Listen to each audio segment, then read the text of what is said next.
Hey guys, man, do I have a treat for you? Today in the deep end, Jesika is going to be having a conversation with her daughter. It is a dope conversation and interchange from a younger generation to the older generation. I hope you enjoy it. I look forward to your comments. We'll talk soon.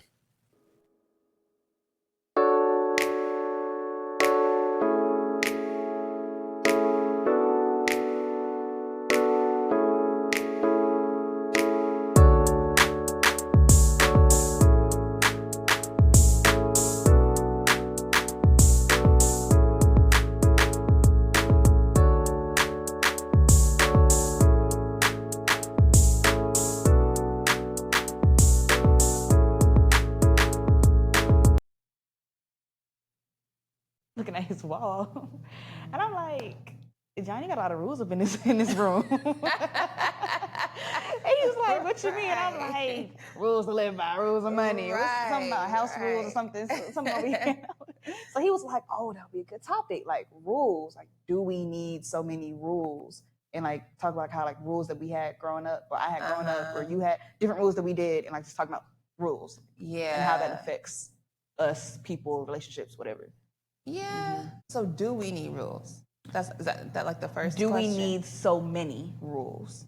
I mean, the question. I think so many is subjective. So it's like help me, I guess maybe redefine so many, or like bring so many down. I guess I see what you're saying.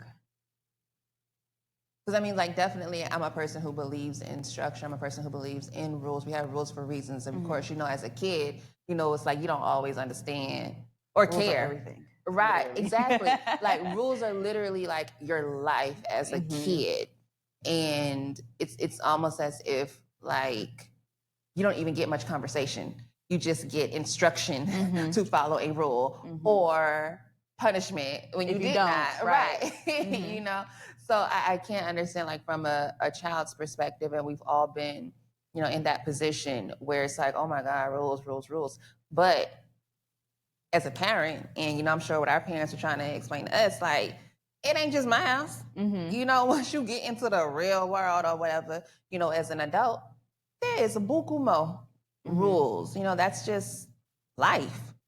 So a part of me feels like, yes, I agree with you, but a part of me feels like sometimes we have way too many rules. But again, that's subjective. I'm gonna get to that in a second. To my point that supports that in a second.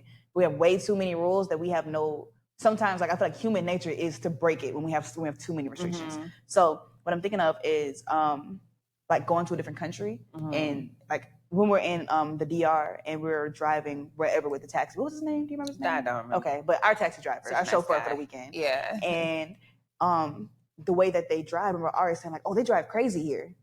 But it's like they don't really drive crazy. It's kind of how they drive here, but they don't have as many like road rules as we do in the United States. What we have is driving the lines, put on your blinkers, going left or right. No, what's it? Turning right on the got traffic. lines. Right, They ain't got lines. They ain't got no lines. Right, but so they drive crazy, but it's like Yeah. everybody falls into place naturally. So they know how to.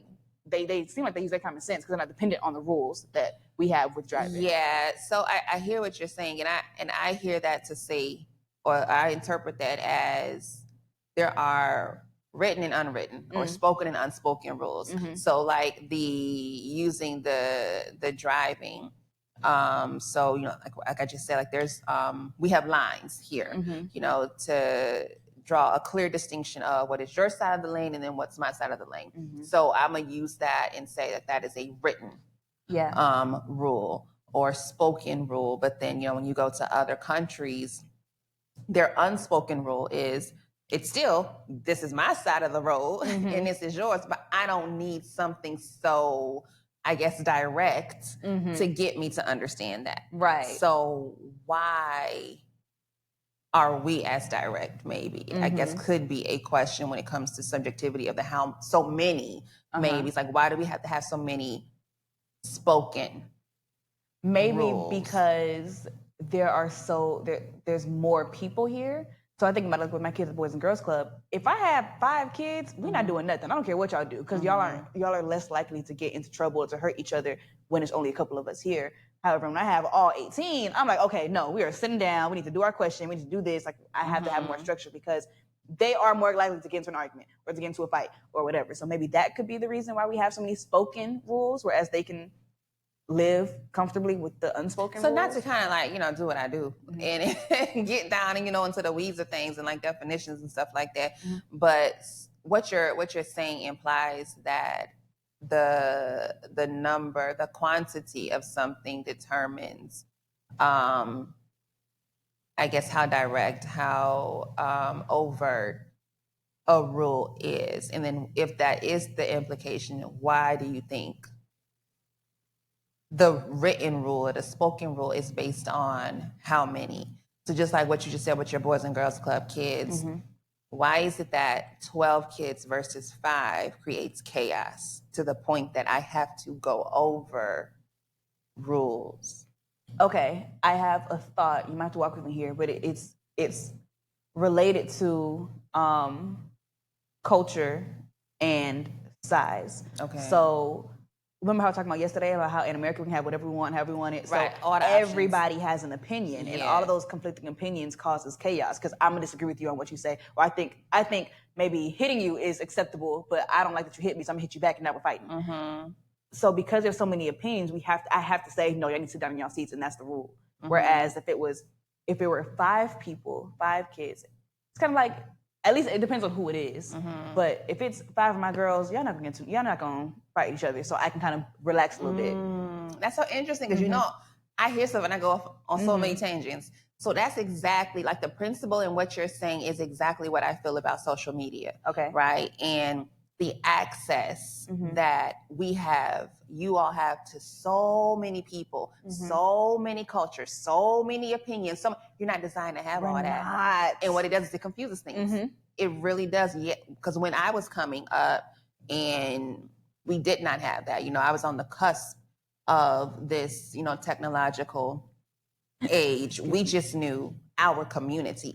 That was as far reaching as we had access to, people, and pretty much everybody in our community thought the same thing and did as we did. Right. So to even connecting it to this whole rule thing, it was almost understood, if not just understood, that this is just what you do. These are the quote unquote rules to engagement that we didn't have to explicitly state. Right. But with you all and with us in general, just having access to so many, like I said, opinions and stuff, then we have to draw that delineation. Right. So even going back to the driving situation in the Dominican Republic, everybody drives the same because we all come from the same culture. Whereas in the United States, we have so many different, even regionally, we do things differently and say things differently and all that stuff. So it's like we have to have a standard across all United States. You have lanes, you have speed limits, traffic light rules and regulations, whatever, violations, etc. So then that just causes me to go back to the quantity question. So quantity, the number really does have a major implication on the reason for or the need for so many rules, So it's like we can't define so many without defining how many people this affects or it includes or whatever. Okay, so that helps. We went all around the world to help me get to so many, but I just have my mind think. But okay, yeah. So I guess as a kid, for you, how was that? All the rules. And I don't think I had a whole bunch. I don't think so either, because I feel like it didn't necessarily come off as having rules, but having structure. So I guess the rule would be, okay, you're in bed by 8:00, but that didn't really register as a rule. That was what we did. So I don't really know. I see the necessity, working with kids. I see why we need to have rules. Because oh my goodness, mommy, this one time we're in the cafeteria, and one of the cafeteria women came up to me. She said, "Hey, I know that we serve pears with everybody's trays, but if they don't want to eat their pears, just tell them to put it into this spoil pan." Okay. So I said, "Okay, I made my announcement. 4th and 5th, if you not want your pears, you can just put them in the foil pan." Everybody started getting on. I said, "No, matter of fact, no. I will walk around with the fan. And you can put them in as I come by. Do not get up." Right. That was but why? because they're gonna get up, they're gonna start throwing pears, tossing them, shooting them into the basket. Kids being kids. Yes, so, okay, but that is not necessary right now. Right. Especially when y'all don't even feel like cleaning up after yourselves. I gotta make y'all do that. So no, we're not doing that. Right. And so, okay, so then that to me exactly what you just described, the process that you went through, like your journey of thinking and assessing, allowing your kids to get up to throw their pears away or put it on the tray or whatever it was, and you seen the chaos that was going to come from that. Like that's exactly what parents do. You know, with our kids, it's like we have a certain structure or a certain set of rules or whatever, because we know that without this structure, you're not going to be your best. No. For example, like you just said, a bedtime. So if you're a school age child, or even daycare, like we know that, okay, you got to be in bed by 8 o'clock, because if you don't have your 8 hours of sleep tomorrow, you're going to be a monster. You're not going to get up in the morning. You're going to have an attitude. Right. And it's one of those things, I guess, those governing things that parents have that kids don't always understand. They're just like, well, why can't I go to sleep when I want to go to sleep? You know, and they may oftentimes fight parents on those things because they don't understand. And you know, what's my favorite phrase was when you don't understand something when you're young. Like you don't understand it later in life, or just keep living. Yes, just keep living. And all of this stuff is going to make sense. Like as you've started to see, you know, with like, yo, my mama was on to something, you know, like where you may have fought me internally because, you know, you never was one to like rebel or anything like that. But like, I'm sure you internally could not stand me, you know, about certain things. But I think some of those things you now are like, okay. Yeah, I get it. Yeah. That's something that I see with my kids at work is that, which, okay, I feel a couple of things. All of my kids have a group chat. They'd be like, that's crazy. Yes. You said like, 4th and 5th grade? Even younger than that, they have group chats. They be on their iPads. They be like, oh, somebody called my group chat. So they call them, I can't control, they call them group chat. Or they be like, oh, the group chat was so fun last night. We was talking about this. What? Group chats. And I'm trying to be like, did we have group chats? No, we didn't have group chats. I was coming up because, like, I mean, I know you be saying like, oh, I saw the technology, but like, I feel like I was the last person to have all of the technology, like starting from like flip phones. All the way up to the you want to be like me so bad. No, but I mommy, think about it. No. Because you weren't. Because I like you were in the age where like y'all had house phones. Correct. Well, okay. Wait, no. I guess it depends on where we're starting technology from. Okay. Whatever. But like you, so you saw house phones. I guess portable, handheld phones, whatever. Yeah. So cordless. Cordless. Thank you. Yeah.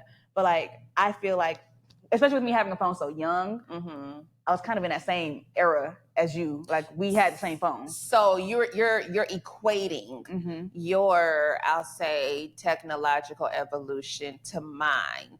Yes. So because you started off with a flip phone. That's what you're saying. And that was like flip phones were like they didn't have no touch screens or anything. So it wasn't like I was out of place. Right. But I still like started from the bottom. And then eventually got my BlackBerry and whatever else. But it's like, I'm the fact that you just said you got a BlackBerry. I was hoping you didn't say why. I don't understand your mama. So like to say that a child had a BlackBerry, like wait, was a BlackBerry phone? Like the iPhone? Like was that like the phone? It was, but not for like common people. You know, really? It was like I said, like government officials carry BlackBerries. CEOs carry like BlackBerries. Right? Okay. My 5, 6, 7-year-old had a BlackBerry. Yeah, like okay. But it's all good. But go ahead, like connect that to what you were saying. So even with me having a phone at their age in elementary school, nobody else had phones because that wasn't a thing growing up. Now all of the kids are born with not only phones in their hands, touchscreens and access to everything. So I remember like when group chats became a thing. Well, I don't even remember when it became a thing, but I feel like I was like middle schoolish, high schoolish. We started making group chats. We want to talk to people in group chats, whatever. Really? And because like you didn't have that ability at first. Okay. But now it's like, oh yeah, we was on the phone. We was talking in a group chat. It was so fun. Oh my God. I don't know what. Yeah. What was I talking about? Why did I bring up the group chat? That's what I was trying to figure out. We're talking about rules and like something that feel like was necessary. Okay. So like, do you remember when you would be like, okay, you can't talk on the phone or text somebody past a certain time. Yep. Or you can't, social media was a big thing. Couldn't have no social media, couldn't talk to somebody past a certain time. Whatever. Yeah. Whatever those rules were for my phones, I feel like that is necessary because they have so much access to everything at all times. Yeah. And so let's kind of make it clear for, I guess, the listening audience, the viewing audience. Like, so I told you, and I can't remember exactly like the age or whatever, that after a certain time or at a certain time of the evening, you could not be on your phone. Like, it was what, you couldn't text, you couldn't call. Yeah, I thought I still had my phone, but I just couldn't talk to nobody. Correct. Yeah, you did. But do you remember that time? It might have been like 8, and then eventually 9. Would be like 8, 9 o'clock. Okay. I think it was like an hour before whatever my bedtime was. Correct. That sounds right. And then that was like until like what age? High school. No, it's not. I mean, maybe. No, maybe it was definitely like maybe 9th, maybe 10th grade.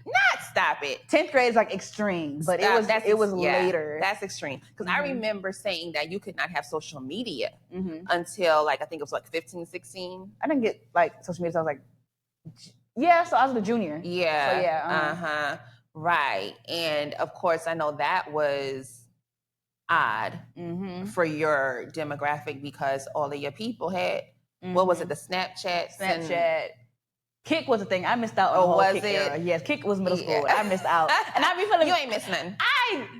Culturally, I feel like I missed something. Oh, People like, oh yeah, we had Kick. Well, I don't remember. Y'all had Kick. But I don't remember. But you didn't miss it. Okay.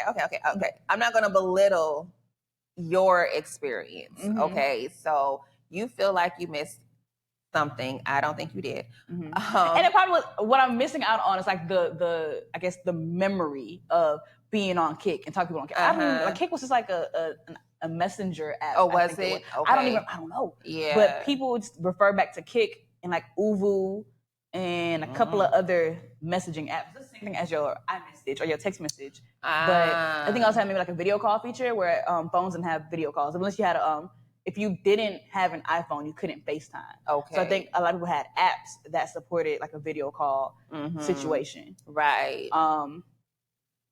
Right. So you just like you missed out. Yeah. Well, I think you're a better human being because you missed out. I mean, like, I probably am. I don't care what nobody say.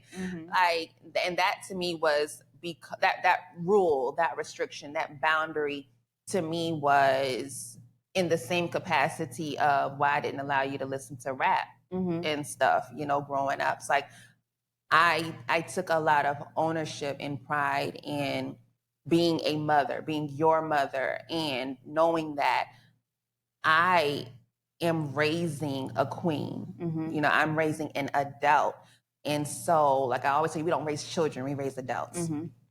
And so I was like, I knew that there were certain avenues, certain things that like would not foster the type of adult that I knew that you could be and I wanted you to be. So I'm like, yeah, cut that off. If that makes her weird for a little bit, like socially weird, ostracized maybe, I'll take that. I'll work with you in therapy on that later. But, I'm like, I just still felt like as a parent, we're supposed to do the absolute best that we can for our kids. And in that process, it can hurt. It can create some damage, and that's something that we got to work through too. But I'm good with that. And especially when I see you and I look at you and I deal with you and I talk with you and I compare you to a lot of your, other people peers. Your age, your peers.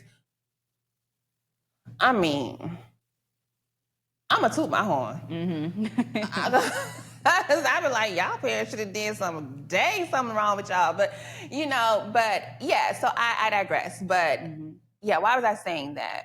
Talk about rules. It came back from the group chats. Because I've been feeling like, because I didn't finish my thought with my the group chats, apologies. that's why. But I feel like they be on these iPads all day, all night, talking about nothing. Little boy come to me and talk about something. Miss J, we was on a group chat last night and somebody farted. And it was so funny. What? How did you fart on a group chat?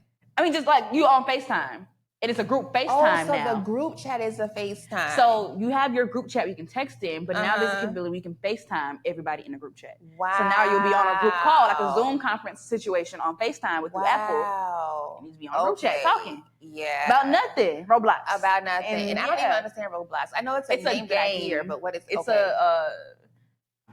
I don't really understand it either. Okay. But it's like you have your character, I guess, and you can interact and talk with different people in the. It's a live game, so everybody that you're interacting with are real people. Bruh. And you can. Do you remember Sims? Yes. I'm sorry. That just made me.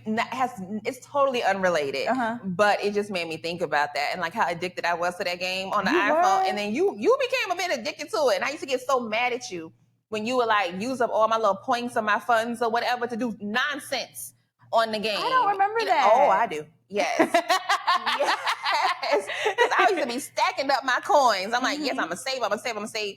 Give you the iPad, 0. And I don't see nothing different in my little community. And I'm like, oh my gosh. But okay, I digress. That's so funny. I think people who play Sims are weird. And I am. But like, because people who play Sims and they'll play it like all day. And I did. Really? Yeah. That's so interesting. Yeah, it was such a great pastime. Really? Yeah. I never I remember playing it, but I never really remember being addicted to it. But like, people will be on their computers playing Sims all day, like now at my age. And I'm like, I don't really. Oh, it's still relevant or I didn't know that. Okay.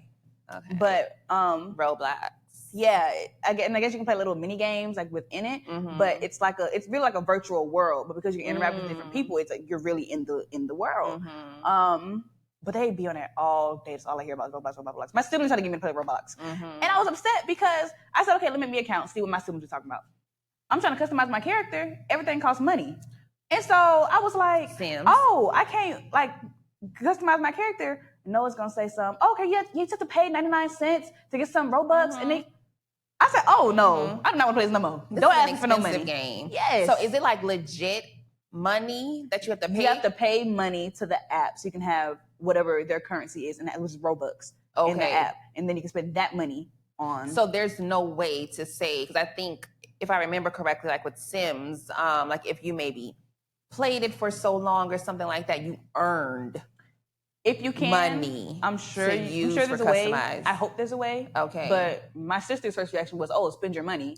So that to me is I'm not doing it. That's crazy. Yeah. And so I'm trying to figure out whose money they spending. Their parents. Like, even when we talk about, again, connect everything to these rules and these restrictions, right? Like, how do you have all of this access at what your sister's 9 at 9, to my money, to my bank account, where you're just playing a game and you're like, okay, well, I want to buy this new hat for this character or whatever, and it costs 99 cents. Oh, accept. Right.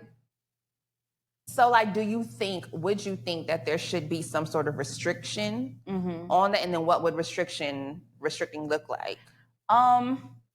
So I think there should be, a few things. I think there should be like, I don't want to say like governmental restriction, but like whatever the game makers, I feel like, okay, so it reminds me of this conversation me and Ari were having about like advertising the kids. Like at one point, they were not allowed, I don't know who they were, but they were not allowed to advertise directly to children. Then somebody lifted that veil, and now all the adverts are like catered to, not all, but they're catered to children. It's kind of like predatory. Because kids don't know nothing. So like, oh, mommy, I want that, I want that. Right. So I feel like in a similar fashion, I would like the game makers of this app to maybe put a restriction on. Like when you put in your date of birth to make your account, if you're under, say, 15 years old, you cannot spend more than 99 cents on a purchase. Or you can't, there's nothing in the game that requires you to purchase anything because you're underage. And then once you age, then you can start spending money in the game. So I hear that, but then my thought is, how do they determine your age? I mean, you can lie and easily enter in lie, a birthday. right? Yeah. So I don't think that there should be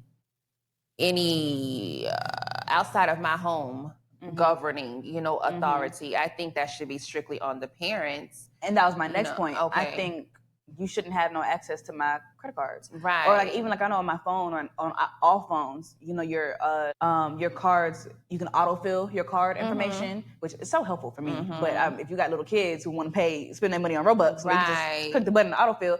for mine, it requires a Face ID, and I'm sure others have like a password or a code or whatever to put in for it. But if your kids know that code or that password, they have access. So maybe change the password, they find it out, or whatever the situation may be. But it's not your money. It's not exactly. Right. So exactly. It's not your money, and yet, and I'm thinking everything, like I just said, with the whole rules and restrictions thing at the core and the surface, the core and foundation of this conversation. Like there is absolutely no structure, no discipline. It sounds like, in these types of cases where there's some sort of delineation between who I am as the authority figure, the parent, the person that goes out here and make the money, and then who you are as the child. Like you get all the same accesses that I do to the money that I make? Yeah. Absolutely not. But that's just, I guess, one aspect of it. But yeah, you definitely would not, even if I had you, in this day. So if you were 8, 9 years old today, absolutely not would you have those sorts of accesses. And for me as a parent, it's all about, because you don't need it. Who got what and what they pants to, you ain't with them. You my child, I'm responsible for you. But it's like we've discussed before, parenting is inconvenient. It is totally inconvenient. Yes, inconvenient. And it seems like what I'm seeing today is that parents don't want to be inconvenienced. So they allow their kids all of these accesses just so they can do and be whatever they want to do and be, keep their child entertained or whatever. Whereas I was not. That type of parent. And perhaps, just to kind of be objective, perhaps it was because this social media, the way that it is, it wasn't this large. It wasn't this monster of a thing when you were that age. And I would probably need you to correct me on that, because, I've been anti-social media. Because like even back in my day, I remember Black Planet. I didn't even do MySpace. Black Planet? I've never heard that. Child, is that the first, like the before MySpace? I believe, but don't give me the line, because I ain't do none of it. Okay. Yeah, that just wasn't my thing. So I missed out on a lot of these platforms and stuff. What it is. What it is being a monster now than compared to what it was when I was growing up or you were growing up. Yeah. So like, do you think that we're talking about access? Parents don't want to be inconvenienced, so they give their kids access to whatever, so they can go and do whatever they feel like doing too. Yes, thank you. Because like, if you recall, like I was that parent who I'm randomly checking phones. I am randomly checking iPhones. So like TSA, right? Like seriously, that was me. You remember when like I started leaving you to like go out of town, and like I would video call you, and I'm like, let me see, like let me look, turn the camera around, like that was me, and that was an inconvenience, and it probably could have even been overwhelming and overburdening. But again, for me, the thought was, and it continues to be, I got to take care of you. I got to make sure that you're straight. Whether you agree with it, whether you like it, I don't care.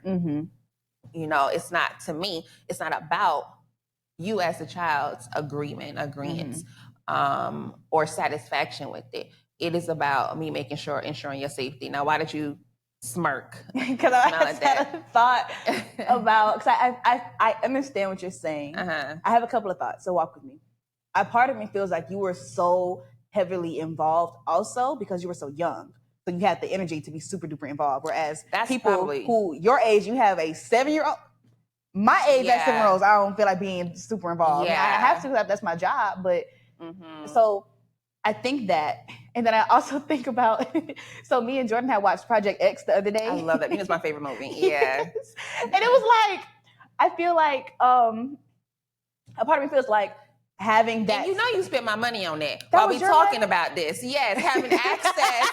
Right. I thought it was my charge on my account. No. I got them 2 emails, $4.31, Amazon. I said, let me see what she did. Let me see if she put in her card So I watched it on my TV, but since it was on my account, I thought it went to my card. That's me. Okay, well, let me see your $7 right. back. Just talking about Right, it don't end. Right, it does not end.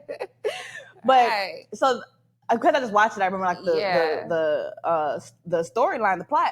But basically, his parents were going out of town for his birthday weekend, and his parents are like, "Oh, we need to throw a party." He's like, 10 people max, 20 people max. And it ends up being like the whole Project X. The whole city. Like, even though Project X is extreme, I do feel like that space to rebel is also necessary in development. Because I feel like even in my adulthood, I don't rebel enough. And even, there's nothing to rebel against, but like even what I was talking to you about the other day about like the Chick-fil-A situation with work and like trying to figure out, okay, well, should I include everybody? So I just do it on my own. Like I feel like I'm so concerned with like doing the right thing that I just don't get what I want done because instead of just going through with doing whatever I want because I want to. And so you're connecting that to not having the space to push those boundaries, rebel, as you said, because I was so involved. Yes. That's what you're saying. Okay, yeah, you can look at it that way. Yeah, we're not going to see eye to eye on that. But even if that is the case, you know, and I can go with you on that. Like I said before, I'm okay with that. I will usher you in therapy with it. We will go through therapy together. And it's not me negating the potential damage, you know, or what your hurtful, painful experiences were, and then outcomes, you know, results of those experiences were. To me, it's a both and. It is, you know, me meeting what I believe is my obligation as the parent, one, and then two, it is, okay, now this is the result of that. So then how do you deal with that? How do you show up here? Yeah. You know, I mean, everything is a cause and effect. Correct. Everything has a cause and effect. Everything. So, I mean, there's no one size fits all. Not at all. And like I always say, like when I talk to parents, is that every parent child up. You know, the most well-intentioned parent, the parent that has all the money in the world, you can afford whatever they want. The parent who ain't got the money, you know, whatever it is, we're going kids up to some degree. And I think I understood that early. And probably just me being you know, I'm just like, yo, it is what it is. You know, if I'm going to maybe just sheer neglect or, you know, something like that. But yeah, I wouldn't trade it for the world. But to your point, or maybe what I heard, and it was not your point, like you said, Project X, I loved that movie. And I remember watching it with you years ago. And it was because like that was it that I lived. You know, like that was my teenagehood, my childhood. And that's exactly why when I had you, I said no. Right. So I definitely did a lot with you in terms of surveillance, you know, surveilling you based off of what I did and got away with, you know, and so that wasn't fair to you. It wasn't. What do I take it back? I don't, though. I don't.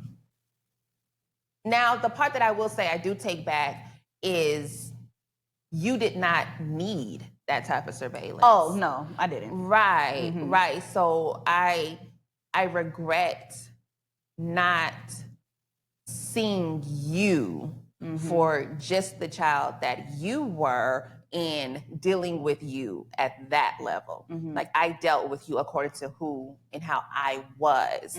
So that is the part that I regret. Yeah. And so I apologize, you know, for that and what the damage, you know, it created and it caused for you, you know, in future, excuse me, future adulthood, things that you have to deal with as a result of not feeling like you had the space and opportunity to throw a party if you wanted to, you know?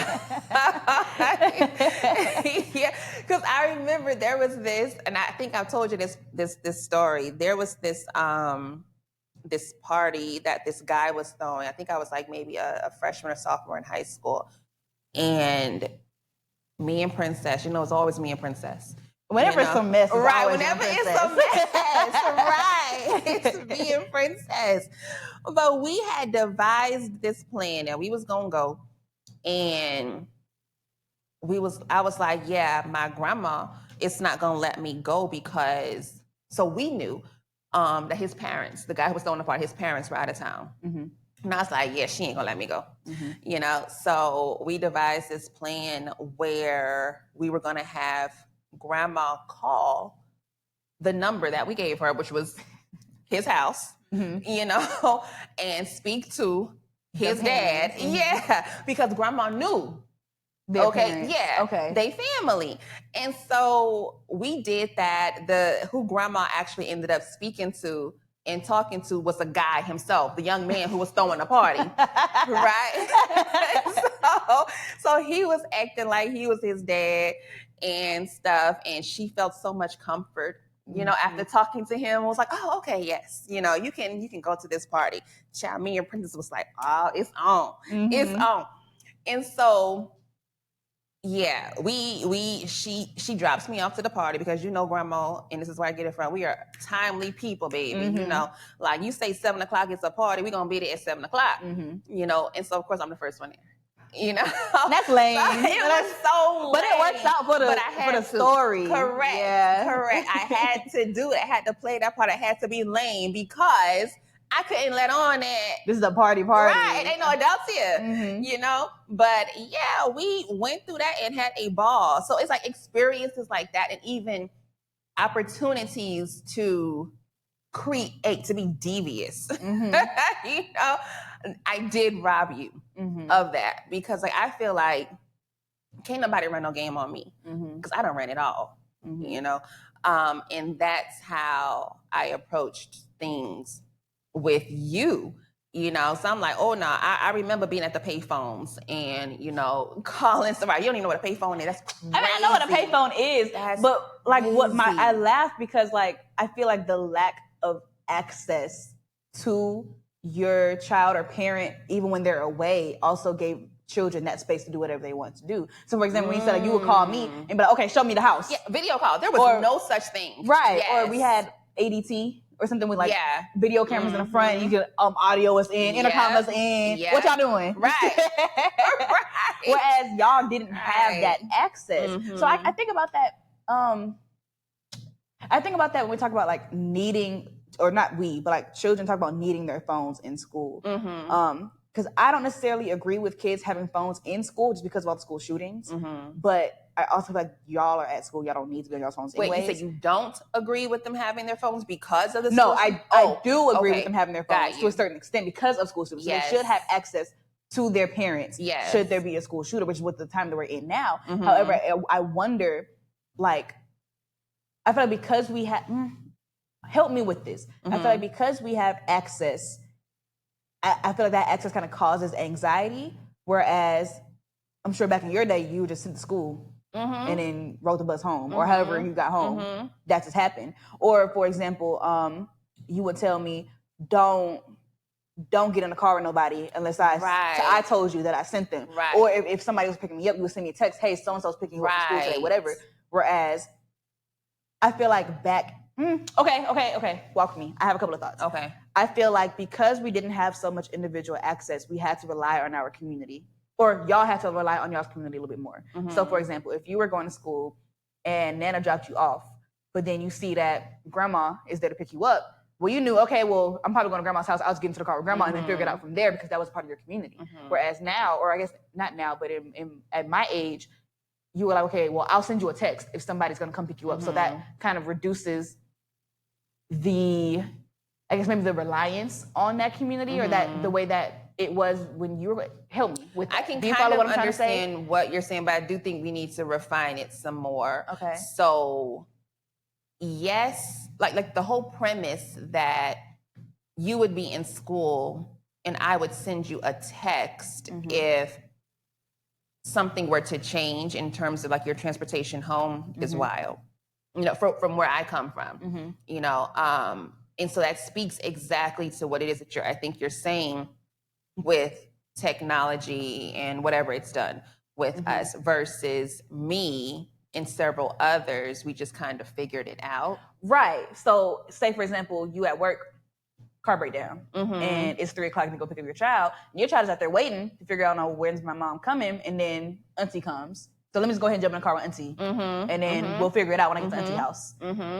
Like those decisions, and almost kind of like an independence that children had to make those decisions and figure it out, were not want to say taken from us, but it just evolved differently because we have access. Well, so it was now, taken. It was taken. Yeah, but I think like you're thinking of taken as like a negative connotation. Yeah, but like it wasn't like intentionally stolen, but it's just right. things changed because now we have access. Correct. Because like to your point in this illustration that you just used, of the figuring it out, if like your auntie or my auntie was picking me up and I just jump in the car with them, and then I have her call my mama, like let her know I'm with you. It's like you learn to be resourceful, right? Okay, and whereas y'all ain't got that resourcefulness, and as much as I point at y'all, I gotta point the finger at us. It's our fault that you all aren't as independent as you are, because we have all of these different tools in place that do remove you from having to even tap into that. Even if there were times similar to what you're describing where we were just left at school, we would walk, after so much time or whatever, or we may end up deciding that, okay, well, I'm gonna go home with this friend, or whatever. But there was still, like you just said, an independence and an ability to think of what was the best option in this scenario. Because even going home with auntie or going home with a friend was a responsible decision to make after 45 minutes had passed. Right. And my mom isn't here at my normal pickup time. Do you remember when we were late coming to pick you up from the bus? So like when we moved, and the school that you were in, we were not zoned for, but I kept you in that school. And so you would ride the bus to our old apartment, and I would just come and pick you up from there. You don't How remember old was that? I? This was like Fama. So this was, he was first grade. Yeah, so we were like maybe 5-10 minutes late pulling up to pick you up. No, the bus dropped you off early. That's what it was. Yeah, so that's what it made us late. But when we were pulling up, I'm noticing or getting close, I'm noticing that I didn't see kids. And I'm like, okay, usually I see kids walking, going to their homes and stuff like that by now. And I didn't see any of that. So I'm like, okay, what's going on? So as we get closer, I just see you. And you were so tiny, at that age. And you were just standing there like, what is going on? Like, you had no clue. You were like kicking the dirt, and it was just like you were having a whole meltdown. But I felt so bad. I jumped out the car and I was like damn near in tears, like, oh my God, baby, I'm so sorry. Like the bus got you here early, but it was like you were so relieved though when you saw me.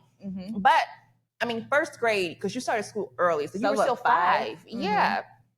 I can understand it from a 5-year-old though. I can get that because you all were not, you were not adultified, in the way that I was at 5. Child at 5, I'm at home by myself, but yeah, I can definitely understand. You have no recollection of that? Oh my God. Yeah, that stays in my mind, in my heart, because I felt like the worst parent in the world just for being I wasn't late, but just for not being there and causing you to have that sort of fear, in you. But oh my God, even thinking about it now, I'm like tearing up, like, oh my gosh, yeah, like I hate it. I mean, I can see you, I sent you to school with your hair done, but it was all over your head by the time I came to pick you up. But yeah, so yeah, there's definitely a difference, amongst the generations in terms of how we responded to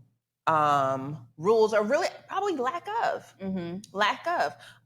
So in this, I guess, society of there is a rule to everything, and there has to be a rule to everything for one reason or another. And it's so interesting that I'm speaking to this because I'm a person who hates rules.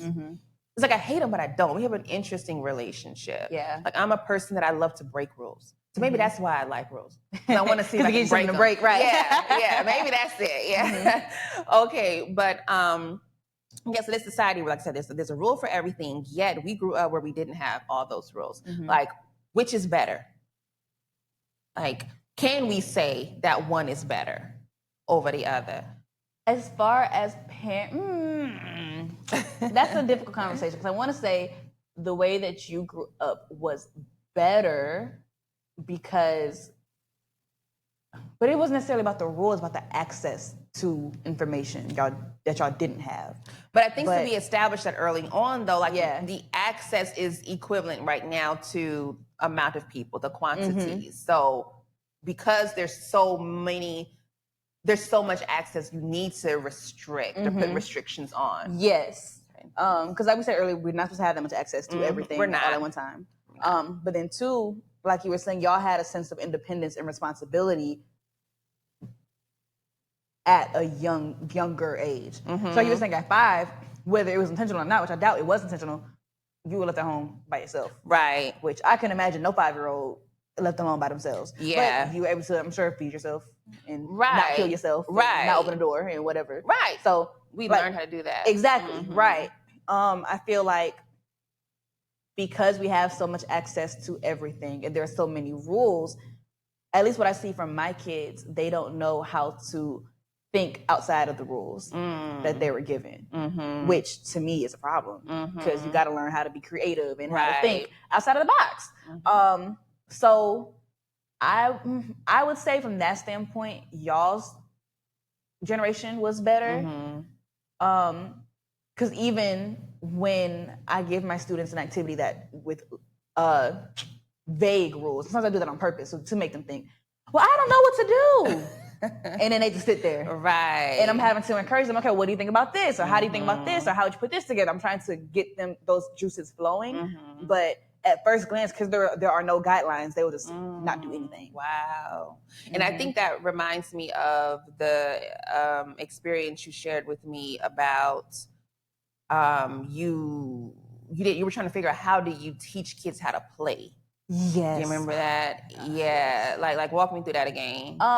We were outside and we'll be like we said before, like when teachers take their kids out to recess, that is a break for the teachers. So I'm thinking, y'all, please go play. And then we usually would go outside like 9 o'clock in the morning because it's cooler. Right. It's still like 80 degrees, but it's not as hot as 95. So I'm like, I don't be want to hear all that noise anyways first thing in the morning. So please go play. And there'll be 4 or 5 kids who make their way over to me and want me to entertain them. And I'm like, Miss J. And they just want to talk to me. And they just want to ask me questions. I'm like, no, leave me alone. Like, go play. Well, I'm bored.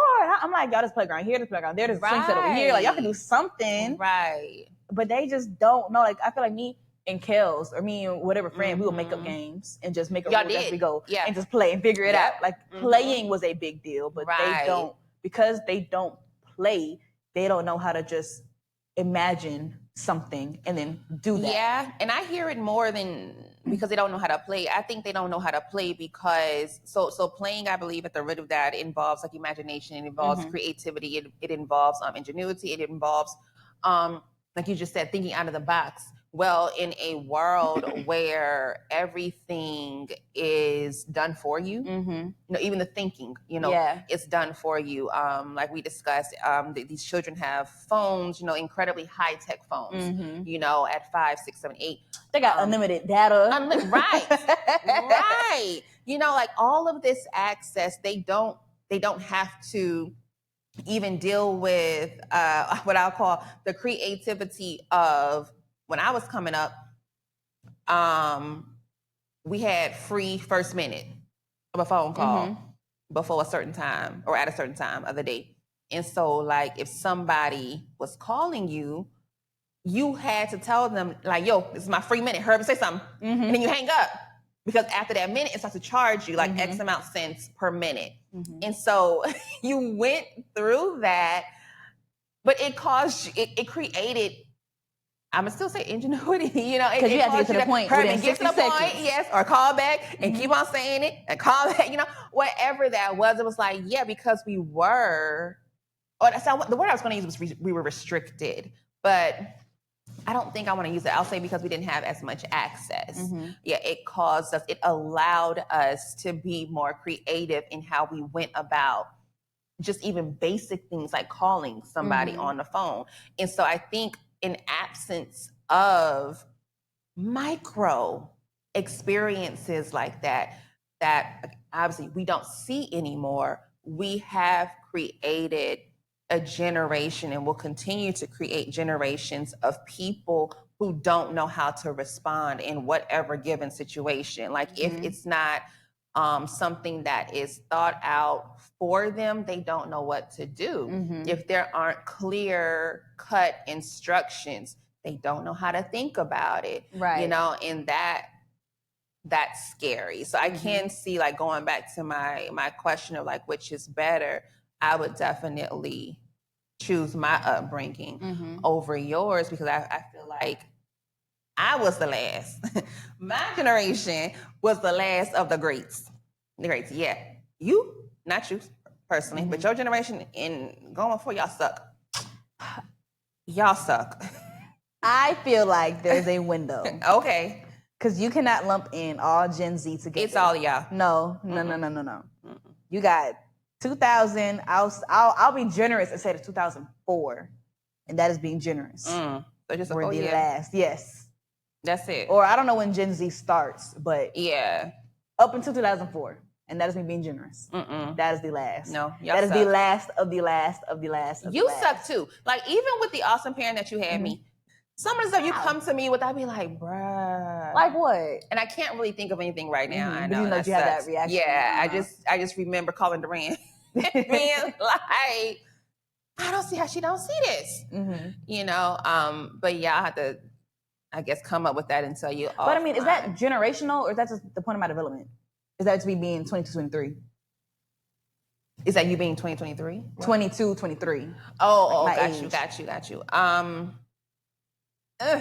That's tough for me to say because I've been your age and I'm not too far away from your age. But I mean, you were my age and you were a parent. Yeah. So I do feel like you had to think about things differently because you had a 4-year-old? I did, however, and maybe, but I feel like there's a big part of me that's giving me in that situation too much credit. And maybe because I just want y'all to be stupid. Because maybe that's just how I look at y'all. Like, y'all just stupid. But I think that there is still something to be said about lack. That I think kind of the theme of what we've been talking about, it does create a certain resilience in an individual and a certain independence and a resourcefulness that we're not seeing in you all. And like I also said, that's not 100% y'all's fault. That's our fault because we the ones giving y'all everything. You know, I've told you the story of Greg when he owned that ice cream shop and how he said he just could not keep employees, right? Because typically it's like little high school kids working at an ice cream shop, but he could never keep them. And I had to tell him, well, it's because they don't have to work. They don't have to. For anything. Like our first cars, we had to put in on it. You know, our first cars, we had to buy insurance. Our first cars, we're trying to, you know, save money to put some sound in it, some beat in it, you know, put some shoes on it, you know, whatever that is, we had to, you know, throw something in on it. Well, we're giving our kids everything. Like I remember even I had a Super Nintendo and I wanted a particular game. And, you know, grandma was like, okay, well, I get you, but you got to go half on me with it. So how you going to save your money? You know, but that's something that y'all don't experience, you know, because we give you all everything.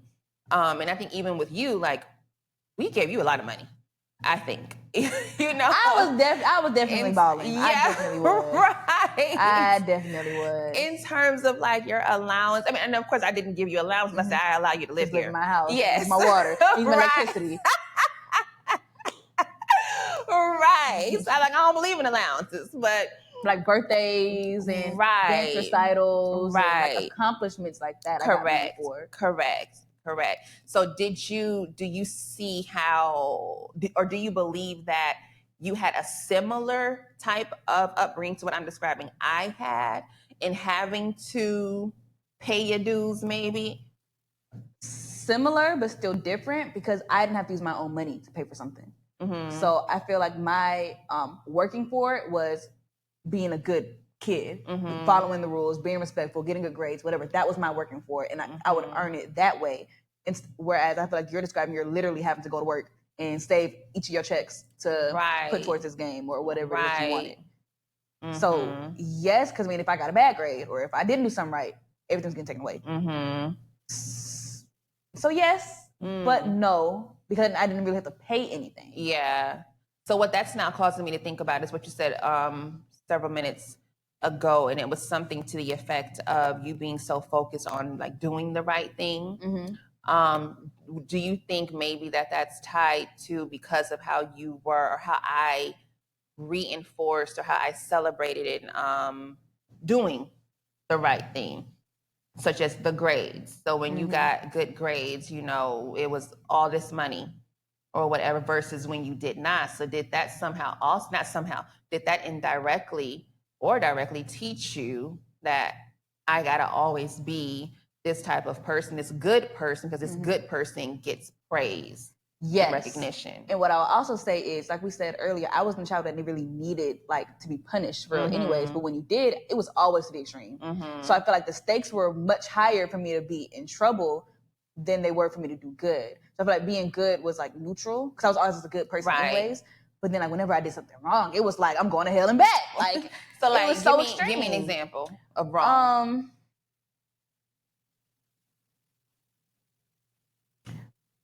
When I stole those glasses. I knew you was gonna say that. I knew it. Yeah. And just for context, for people that watch, I didn't really steal the glasses. So we gonna go to the story. Yes.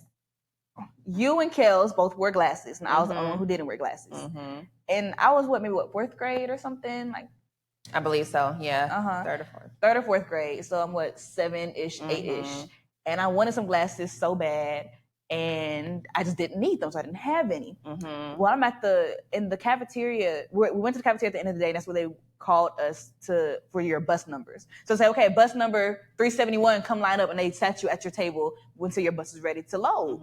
So while I'm waiting at my bus table, there's this pair of glasses just sitting there. And I was like, I found some glasses. Look at God. It was literally a blessing. Like I really felt like I had like the spotlight on the glasses and the angels were singing. Like it was perfect. I was like, oh. And it's like the thing is like I didn't know that I did anything wrong because I was excited to show you that I got some glasses. And I've been talking about it for weeks and months. So I'm like, look, mommy, I got me some glasses. Mommy, you were like, whose glasses did you take? Right. And it became and it was, mommy, then it was on a Friday. So that whole weekend, I couldn't do nothing because I was in my room. Like it was such an extreme punishment.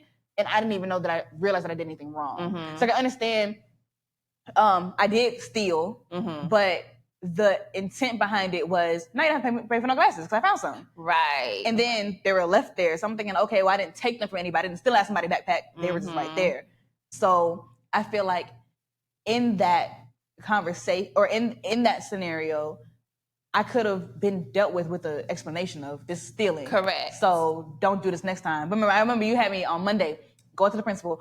I stole these glasses. You ain't have to cry. But yeah. I don't know. I was being criminalized. You're right. So yeah, and I definitely see that, and even hearing your explanation or the context of why those glasses were so important to you then and how you thought about it as a 7-8-year-old, I definitely understand that. I did not understand that now. Would I have dealt with you differently, like knowing what I know?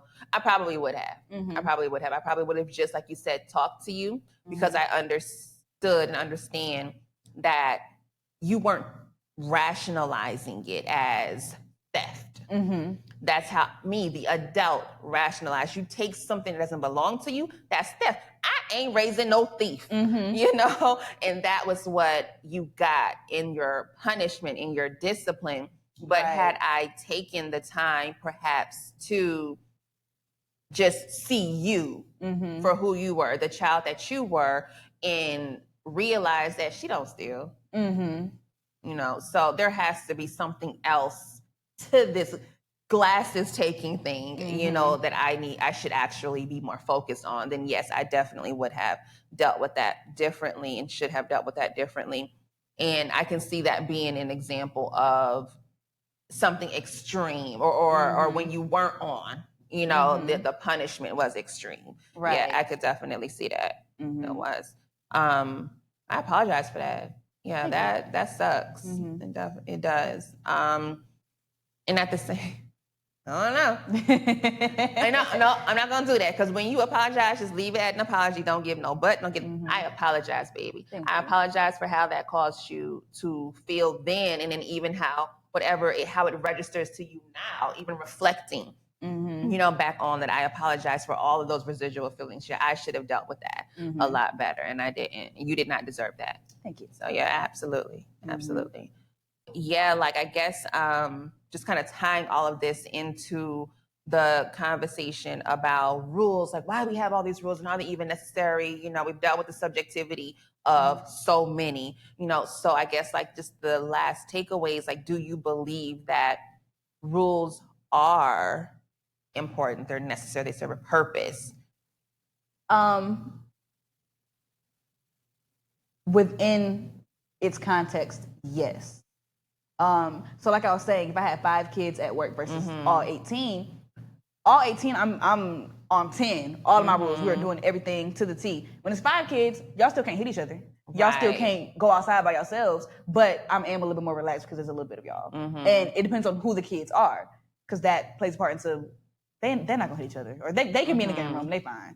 So what I hear you saying is that everything is nuanced. Yes, everything so is we nuanced. can't just say, no, we don't need all these rules, or no, yeah, we could do with fewer or more, whatever.